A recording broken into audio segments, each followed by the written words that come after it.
나 그냥 김밥이나 햄버거 이런 거 먹어요. 가끔 와서 삼계탕 먹고 가. 이렇게 제대로 식사하시는 모습을 오늘 거의 처음 봤어요. 우리 옆에서 좀 천은경 씨가 많이 챙겨주셨으면 좋겠어요.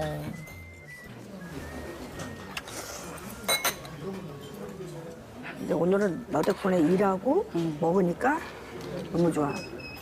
그리고 너는 보니까 아까 계속 위로 쳐다보고 막 내려서 하고 막 이러잖아. 그러면 너는 운동을 가끔 하면서 뭐 이렇게 먹는 거 챙겨 먹어야 되겠다. 나? 먹어야지. 와, 어디 갔지? 이거, 응? 제가. 너도 이거 하나 먹을래? 뭐 몸에 좋은 거야? 이거 진짜 관절에 좋은 거거든. 한번 먹어봐. 아, 그래? 일단 먹어봐. 오, 뭐를 나눠 드시는 걸까요? 줬다는 거 먹어봐야 돼. 아, 이제 나이가 드니까 그런 거 안 먹으면 안 되겠더라고. 계속 챙겨 먹어야 돼. 콘드로이친이에요. 이게 관절하고 연골에 좋다고 그래서 제가 요즘 챙겨 먹는데 아, 이걸 좀 꾸준히 먹어야 되겠구나. 안 먹는 것보다 먹는 게 훨씬 더 나은 것 같아요. 제 경우에는.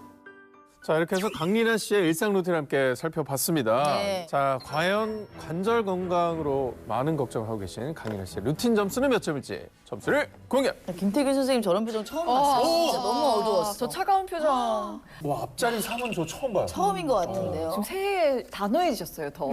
사실 뭐 식습관으로는 점수를 드릴 수 있는 게 거의 없었고요. 네, 그나마 이제 조금 잠깐 걸으셨던 거, 그리고 이제 중간에 자이로볼 이용하신 운동은 그래도 조금 좋게 봐서 점수를 좀 드렸는데요. 이 자이로볼은 이제 기구 안에 들어있는 볼의 회전방에 맞춘 이제 손목을 움직이면서 이제 근육 단련하는 기구로 알려져 있고요. 이 손목을 뒤로 젖히는 이제 신전근과 아래로 구부렸을 때 이제 굴곡근 같은 경우를 조금 좀 강화하면서도 좀 풀어줄 수 있기 때문에 손목 질환들을 좀 예방하는 데 도움이 될 수 있을 것 같아서 점수를 좀 드렸습니다. 자, 말씀하신 대로 손목 관리를 잘해야 그림 그리실 때 오래오래 작품 활동하시려면 이런 운동 많이 해주셔야 될 것 같습니다. 그렇죠. 그래도 콘드로이친을 좀 꾸준히 섭취하셔서 그런지 아직까지는 손목에는 크게 무리가 없으신 것 같아 보이거든요. 이 콘드로이친이 그리스어로 연골이라고 하는 뜻이에요. 그래서 연골 탄성섬유의 주성분이라고 보시면 되는데 연골 자체에서 가장 함유량이 많은 건 수분이고 수분 다음으로 높은 비율을 차지하는 구성성분이다라고 보시면 됩니다. 생체의 기능을 조절하는 생리활성 물질인데요. 그래서 관절 연골에 영양분도 공급을 해주고요. 또 연골의 형성도 촉진하고 특히 물리적인 충격을 흡수하는 데 도움을 줘요. 하지만 이런 얘기 드릴 때 항상 이제 안타깝게 나이가 들수록 콘드로이친이 점점 감소한다고 알려져 있는데요. 보통 40대가 되면 20대의 절반 정도라고 그렇게 줄어든다고 하고요. 70대가 되면 거의 소멸에 가깝게 줄어든다고 합니다. 이에 따라서 이제 연골의 노화가 점점 빨라지게 되고 또 염증과 통증을 동반한 퇴행성 관절염이 찾아오게 되는데요.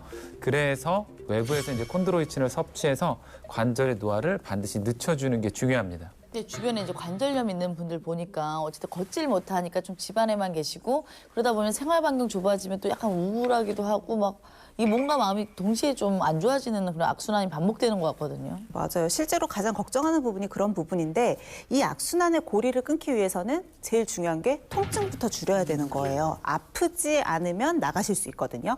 실제로 관절 통증이 있는 환자에게 이 콘드로이친을 섭취를 시켜봤더니 섭취 42일 만에 일단 통증이 유의미하게 줄어들었고요.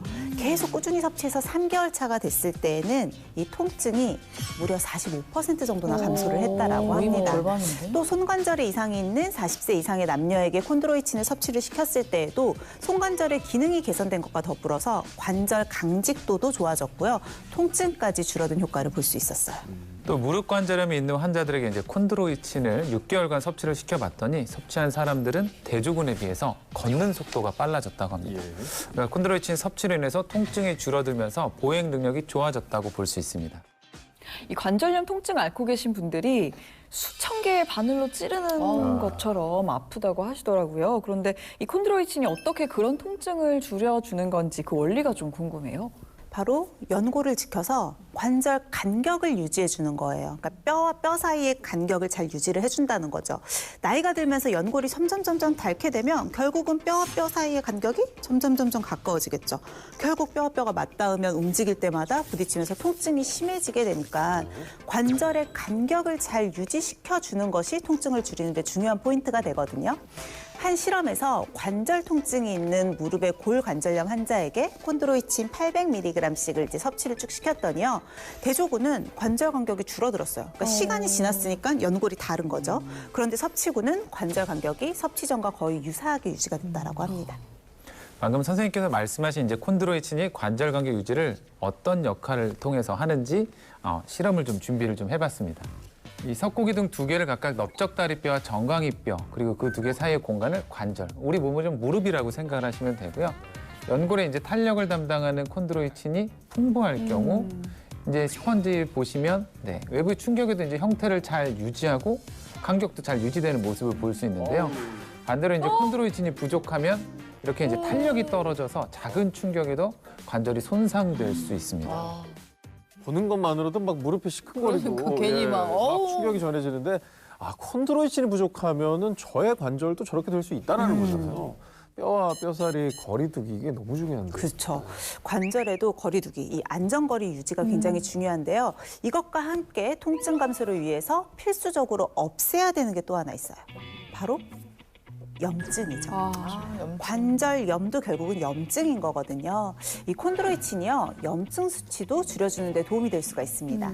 실제로 관절염뿐만 아니라 염증성 장질환이나 파킨슨, 동맥경화증 같은 것들을 일으키는 염증성 물질의 생성을 차단해서 각종 질병을 예방하는 데 도움을 줄 수 있다는 보고도 있거든요.